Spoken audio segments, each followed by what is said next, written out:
Hello everybody, today in this video I'll show you how to easily turn off activity status on Instagram's latest update on mobile. So let's jump right into it. First we go ahead and open Instagram, and then from here tap on the profile picture on the bottom right corner. This will take you to your profile. Once you're there, tap on the three parallel lines on the top right corner. A menu will pop up. Tap on settings. In settings, look for privacy, this one right here, and tap on it. Now from privacy settings, look for activity status right here and then tap on it.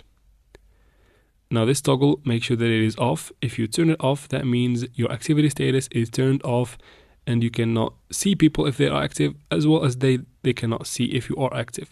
If you turn it on, that means you are on a visible status. And that's how we do it, guys. I hope this video was helpful. If it was, please like and comment down below. Don't forget to subscribe for the channel for videos like this one, and thank you for watching.